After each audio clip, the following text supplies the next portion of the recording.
Hello Slashing friends, I'm happy to give you my setup for the Frozen Orb Sorceress on the new season of Diablo IV coming with the patch 1.4. You'll see that in addition to being very strong, it's also very fun to play, and if you like the content, don't forget to subscribe.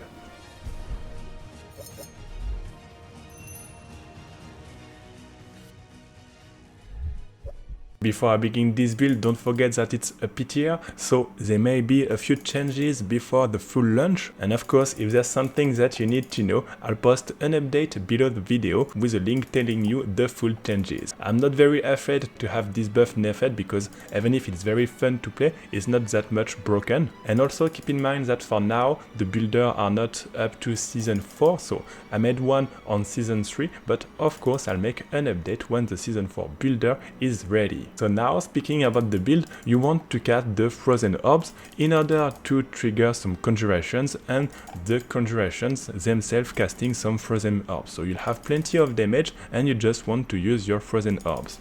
We won't be building around conjuration damage, we want to max only the ice damage and to scale around it. For that we'll be using these amulets in order to have the proc of conjuration and Frozen Orb on a lucky hit. For the remaining skill, you want to have the ice armor for the barrier, you want to have ice blades in order to have an additional conjuration, but also to reduce your cooldown, flame shield to be immune, and the teleport for the mobility. You can either go for this ultimate in order to have increased attack speed by 25%, or if you want, you can also go for this one in order to be immune, especially against some bosses in level 200. For the enchantment, you want to have Frost Nova enchantment in order to freeze your enemies and quickly stun the bosses, and this one to have additional orb. You also can consider this one as an enchantment in order to have additional conjurations. For the gear, you want to have on the helm intelligence, maximum life and +2 to conjuration skills in order to unlock them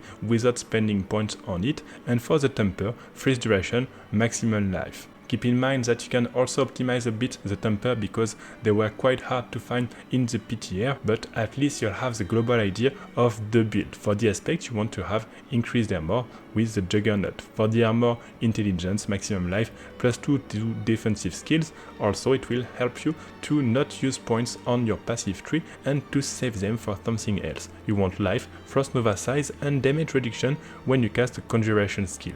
You want for the gloves +3 to Frozen Orb, and if possible have it a bit better with the Master Working. Intelligence and critical damage will be better because now you can have it on your gloves. For the temper, you'll have some damage to close enemies and if possible freeze duration, and you also want to have increased damage to vulnerable enemies when you have a barrier. For the pants, you can either go for this one, intelligence, maximum life and less damage from crowd control enemies or vulnerable enemies, but it will be better to have a T-Bolt in order to boost your damage, or you can consider temerity in order to be more tankier. For the boots, you want Esu in order to boost your critical strike damage and chance, and for the weapon, you want to have intelligence damage, critical strike damage and damage to crowd control enemies. It's also very important to have additional projectile and frozen orbs, and for the aspect, you want the fact that it will explode 2 additional times. You want to have the same one here, additional chance for Frozen Orb, and you want to have increased damage when you have a barrier. You also want intelligence, damage, a bit of lucky hit chance and damage to close enemies. You can also think about something else if you want to have additional stacks of Tal Rasha, because you can put some poison damage just here, and on this one you can put some shadow damage, so you'll have 5 stacks of Tal Rasha. Of course, we'll be playing Tal Rasha, and for the second ring you want to have intelligence, damage, critical strike damage, and also damage and resource generation. You also want the fact that when you land a critical strike, you'll have increased attack speed, and for the amulet, this one, which is very important to have. If you find some juicy Uber Unix, you'll want to get a Shaco, very good in this build, and also the Ring of the Starless Sky. Both will be quite broken in this setup, so make sure to use them if you have them. For the gems, you'll want to have critical strike damage for the weapons, some defensive setup on your accessories, so either resistances or armor, and for your armor piece, you want to get life, intelligence or dexterity, for example, to reach this node. So I will have my bonus just here because I have 531, so it's due to the few gems in dexterity just here. A quick word for the leveling, you want to play the Firewall Sorceress, so I put you the link just below the video, and once you are level 70, 75 with full equipped ancestral items, you can move to this setup.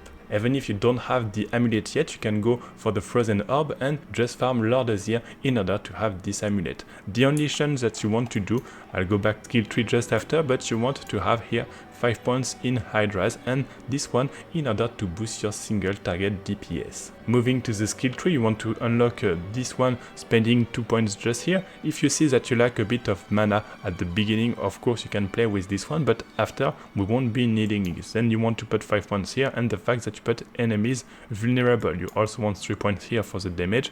Also here for the damage, 1 point to reset this one, and teleport with damage reduction. For the ice armor, you want the fact that you'll increase your damage to frozen enemies. 3 points for the lucky hit, 3 points here and here. 1 point here, and the fact that it will reduce your cooldowns. You want 3 points here for the damage reduction, here for the barrier, and this one in order to boost your damage, movement speed and mana generation. Then you want to have 3 points here to increase the shield that you apply, 3 points here in order to increase your critical strike, and this one for the damage, this one also for the damage, and this one for the mana. You can either go here in order to have your increased attack speed, or this one, and if you do so, just put 1 point left just here.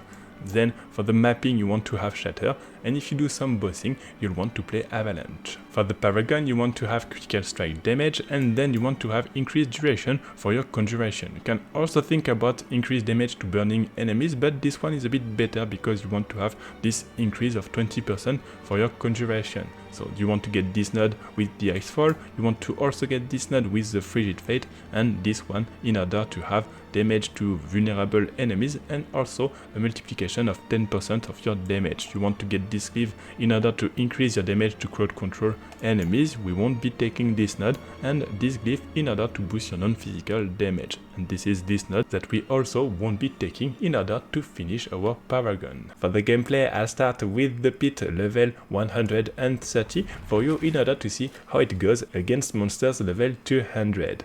I also put some gameplay on a Nightmare Dungeon T100, but as you see on this new patch, this is quite easy to do.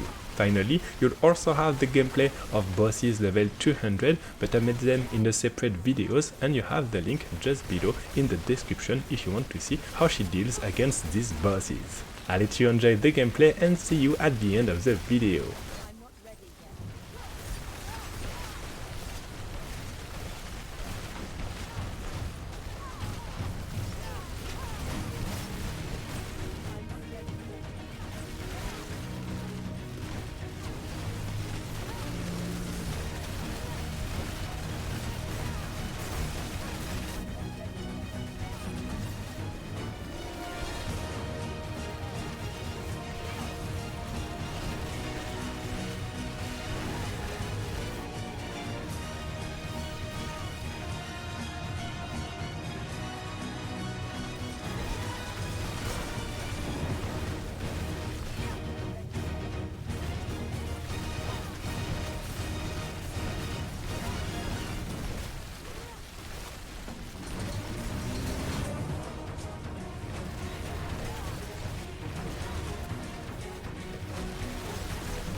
Thanks for watching this video. Don't forget that if you have any question, feel free to post in the comments, and when the builder is ready, I'll make an update for you to have the builder coming with the patch 1.4.